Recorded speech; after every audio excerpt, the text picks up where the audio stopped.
नमस्कार.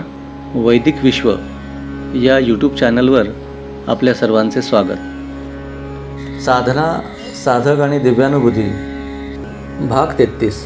दृश्यानुविद व शब्दानुविद दिव्यानुभव. ऊर्जा व शक्तीच्या निरनिराळ्या अवस्थेमुळे साधकाला भिन्न भिन्न अनुभव येतात. लहरी मंद व जड झाल्यास त्या नादरूपाने प्रतीत होतात, तर त्यांचा आवेग तीव्र व सूक्ष्म झाल्यास त्यांची अनुभूती प्रकाश वा दृश्याने येईल. म्हणून एकाच शक्तीचा अनुभव योग्याला शब्दानुविद व दृश्यानुविद अशा दोन प्रकाराने येईल. या दोन प्रकारांचा अनुभव घेण्याकरता आपल्याला नेत्र व कर्ण आहेत. त्या दोन्ही अनुभवांच्या मागे एकच शक्ती व ऊर्जा नांदत असते. म्हणून योगी कानाने पाहू शकतो तर नेत्राने ऐकू देखील शकतो. शब्दानुविद अवस्थेत साधकाला दिव्य अनाहतनाद व दिव्य वेदवाणी, देवतावाणी इत्यादी ऐकू येतात. मन असल्यामुळे त्या त्या वाणीमागे देवदेवता साकारतात व त्यांची मधुर वाणी साधक ऐकत असतो. आता नादाला वाणीचं स्वरूप आल्यावर त्यामागे एखादी देवदेवता आकार साकारणारच. देवता दर्शनाचे असे शास्त्र आहे. एरवी देवता अजन्मा मानल्या आहेत. अमूर्त अशा अनुभूती दृश्यानुविद मनाच्या अवस्थेमुळे साकारतात आणि त्या त्या मनाच्या अवस्थेतील साधकाला दर्शने देतात. निराकार मनाच्या साधकाला दृश्यानुविद अनुभव केवळ विभिन्न रंगांच्या जिवंत अनुभूतीने येतील. त्याला लाल, पिवळे, नारंगी, श्वेत, मंद हिरवे, मंद निळे, गर्द जांभळे आणि क्वचित प्रसंगी घनदाट कृष्ण वर्णाचे जिवंत वर्णपटल दिसतील. ते वर्ण जणू काही त्याच्याशी बोलत आहेत असे त्याला वाटेल. त्या वर्णांना स्पर्श, रस आणि गंधसुद्धा असतो. या सर्व दिव्य अनुभवांच्या मागे साधकाचे कोणत्याही अनुभवाला प्रत्यक्ष मानवी रूपात साकारणारे जिवंत मन नसल्यामुळे ते वर्णपट साधकाला एखाद्या देवतेच्या स्वरूपात दिसायला पाहतात. यातच दर्शनाचे शास्त्र आहे. अनुभवांचे साकार दर्शन म्हणजे देवता दर्शन होय. तो जिवंत वर्णपट त्याचे स्पर्श, रुची, गंध आदी गुणासह मानवी रूप धारण करतो. शब्दानुविद अनुभव प्रकारात अनुभूत घटना शब्द वा नादाने प्रतीत होतात. सूर्याचा वर्ण दिसतो, तद्वत सूर्याचा नादही ऐकू येतो. दृश्यानुविद अनुभवाच्या जोडीला शब्द व नाद वा संभाषणाची भर पडली म्हणजे दिसणाऱ्या देवता साधकाशी बोलू लागतात, त्यांच्यासह खेळू लागतात. त्यांच्या गळ्यातील हारांचा साधकाला सुगंध येऊ शकतो, त्यांचा दिव्य स्पर्श होऊ शकतो. इतकेच नव्हे तर त्या देवता साधकासोबत जेवू शकतात. नामदेव महाराज जनाबाईंसह पांडुरंग बोलत असत, जेवत असत आणि कामही करीत असत. असले अनुभव त्या त्या साधकाच्या मनोव्यापारांवर आणि मनाच्या सक्रियतेवर अवलंबून असतात. मनामुळेच मूळ निराकार अनुभव साकारतात, जिवंत वाटतात व जिवंतपणामुळे ते प्रत्यक्ष वाटतात. मुळात परमेश्वराला रूप नाही, रंग नाही, आकार नाही की बोलणे नाही. संत गोरोबा कुंभार याचे सुंदर वर्णन करतात. निर्गुणाचे पोटी आले सगुण, परंतु असली देवता दर्शने वृथा नसतात, ती सत्य असतात, त्या त्या मनोधारणेला धरून.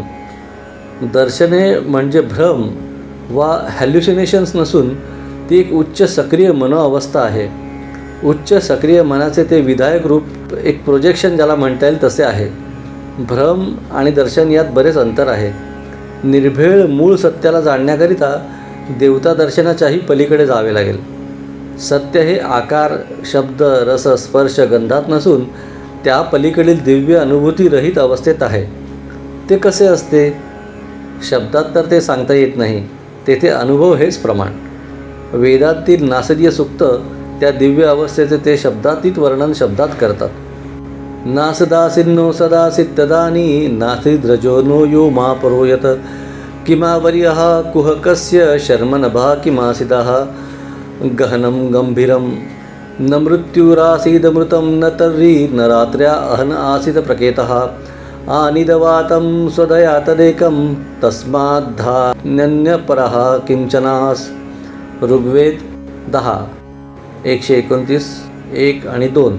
जगाच्या उत्पत्तीपूर्वी सत नव्हते की असत नव्हते.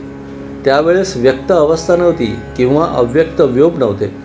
मग कशाने कशाला धारण केले होते हे सर्व कसे व कोठे होते, कोण कोणाच्या आश्रयाने होते, गंभीर असे तत्व कसे होते, त्यावेळेस मृत्यू नव्हता की अमृतत्व नव्हते, तेथे अंधकार नव्हता ना प्रकाश होता, त्यावेळेस एकच एक होते आणि ते स्वतःच स्पंदन करीत होते.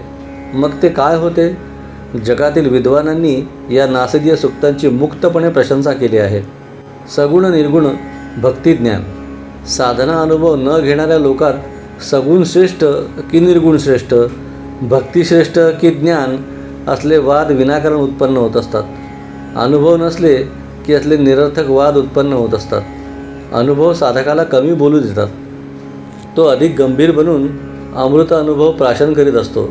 सगुण व निर्गुण अवस्थेत असणाऱ्या प्रत्येक साधकाला त्या त्या अवस्थेला धरून ते अनुभव अवश्य येतील.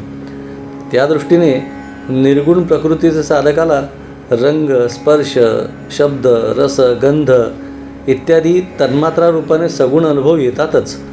सगुण प्रवृत्तीच्या साधकास त्याच्या मनाचे उन्नयन झाल्यास निर्गुण अनुभव येऊ शकतात. म्हणून ज्ञानेश्वर महाराज म्हणतात, तुझ सगुण म्हणो की निर्गुण रे, तुझ सगुण म्हणो की निर्गुण रे, सगुण निर्गुण एकू गोविंदू रे, सगुण निर्गुण एकू गोविंदू रे, तुझ सगुण म्हणो की निर्गुण रे. वंग संत रामकृष्ण परमहंसांना सगुणाचा त्याग करूनच निर्गुण वेदांत प्राप्त झाला होता. सगुण निर्गुण वा द्वैत अद्वैत वादाचा विषय नसून मनाच्या कक्षेनुसार अनुभूतीचा विषय आहे. भक्त म्हणजे स्वतःला परमेश्वर तत्वाशी जोडणे. असल्या परमेश्वर रूप झालेल्या समर्पित भक्ताला आता स्वतःचे काहीच असे उरत नसते. संपूर्ण शरण झालेल्या भक्ताने अहंकारने वाद करण्यात वा इतरांना नावे ठेवण्यात धन्यता मानावी काय? भक्तिमार्गी वितंडवाद करण्यात मुळीच रस घेत नाही. खरा भक्त आपल्या भगवंताशी सदा संलग्न असतो. जो टिंगल करेल तो भक्तच नव्हे, तो विभक्त होय. स्वतःला येणारे अनुभव व त्या अनुभवांना धरून येणारी मते इतरांची असलीच पाहिजेत असा दुराग्रही वितंडवादी माणूस भक्त असूच शकत नाही. यामध्ये इतरांची अग्राह्य मते त्याने मानलीच पाहिजेत असाही अर्थ निघत नाही. भक्त सदा समर्पित, सदा संतुष्ट व दयाळू असतो. दया करणे पुत्रासी, तेची दासा आणिक दासी अशी समभावना ठेवणाराच भक्त बनू शकतो. नव्हे तो भक्त आहे असा त्याच्या ठायी अभिनिवेशसुद्धा नसतो. तो सर्वांचा नम्र दास असतो. त्याच्या जीवनाचा आधार प्रेम असते. भारतातील प्राचीन योग साधनेच्या प्रसारासाठी या चॅनलची निर्मिती करण्यात आलेली आहे. माहिती आवडल्यास चॅनल सबस्क्राईब करा, इतरांना शेअर करा. पुन्हा भेटूया पुढील भागात. धन्यवाद.